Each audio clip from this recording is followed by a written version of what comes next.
Welcome to today's episode of Mimosas and Marketing. I'm glad you're here, and today we're going to talk about some of the tools that I use to make this just a little bit easier.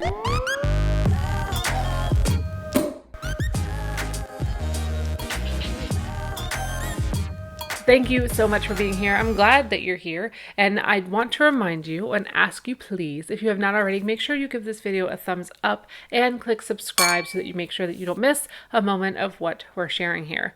And without further ado, let's jump right into today's content. Now, I promised you tools, and tools is what I'm going to bring you today. I wanted to share some of the things that I use very quickly in order to help make the things that I do here, video creation, social promotion, digital marketing management, a little bit easier in hopes that you can actually find something that will help to make you more productive in that realm as well. Some of my favorite tools are Trello.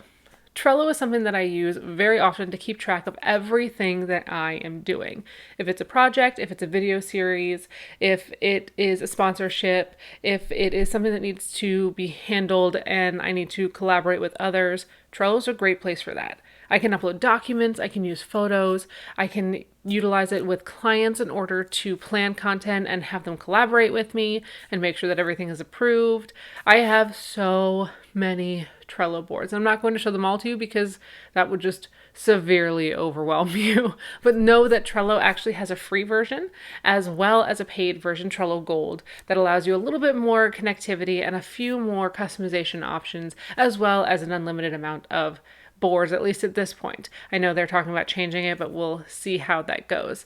On the other side, there is Asana, which does similar things to Trello. I just happen to prefer the interface for Trello better, but I have used both Asana and Trello, and I'm happy to recommend both of them. And that works so well for organization of content for myself, as well as my clients, and some of the other pieces that need to be taken care of, but don't need to hang out in my email box. Speaking of email box, I use Gmail. Gmail is a great interface for me to have my business and run things that need to be run here. I can talk with people on the Hangouts option as far as texting or video is concerned.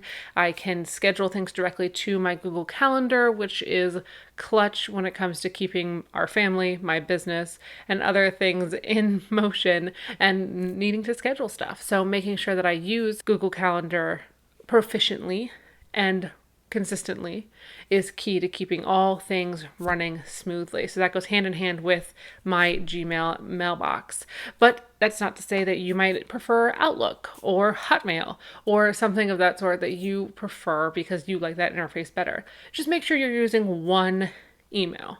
When you have multiple email addresses, even if it's just an email address for you and an admin or a business email, it starts to get confusing. So if you can work with one email, if you are a solopreneur, I would suggest having maybe your business or your admin email to run things through, maybe your QuickBooks or your invoicing or things like that that are a lot less conversational. And then having an email address that's just for you, which is your name at whatever the email address is, or hello at whatever the email address is, info at whatever the email address is, in order for people to find you and converse with you appropriately. The next thing that saves my life is actually the Notes app on my phone and my iPad. I do a lot of handwriting for notes, and previously I was using a multitude of notebooks. I had a different colored notebook or different colored paper in a notebook for every client, for every meeting, and that got cumbersome. As much as I appreciated the color coding and the organization that it provided, if I was on one floor or an outside or in a different place and a phone call came in and I didn't have that specific notebook, I would then have to recopy those notes or go find it, which would kind of throw me off my game. So instead, I started using the Notes app in my iPad, which allows me to handwrite what it is that I would like to write down. I can organize notes based on what company or what client or what topic they are. I can use colors, I can highlight, I can change the font, I can type, I can write, I can put checklists in. So it's got a variety of options, and it's built right into the Apple interface. This also talks very well between my iPhone, my iPad, and my computer. Now, if you've got something like a Samsung or some other type of devices that are not Apple-based, there are other programs that allow you to have that connectivity as well. I just don't have the names for you because I'm currently in this Apple space using my Notes app. I also use the Notes app when I'm doing hashtags and making things for Instagram because I can copy and paste them directly from my phone into my Instagram page. So Trello, Google Calendar, and my notes app are 3 big ones. Another one I would recommend is a really nice set of headphones. I use wired headphones when I edit because that makes sure that the sound syncs up really well with the video and my lips moving. But I also use my AirPods when I am speaking or having phone calls. That allows me the mobility to do a couple other things. The typing is not as loud, it doesn't come through as terribly, and the quality of the call is very, very nice as far as it is concerned with my phone. Some people have different experiences there, so I would just recommend that you find a really good set of headphones that you can use for editing if you're doing video, or just to kind of keep yourself together if you're listening to music or if you're in a noisy space. Something that's noise canceling is going to be helpful to keep you focused and doing what you need to do. If you have things that you enjoy that help you stay productive, I would love to hear them.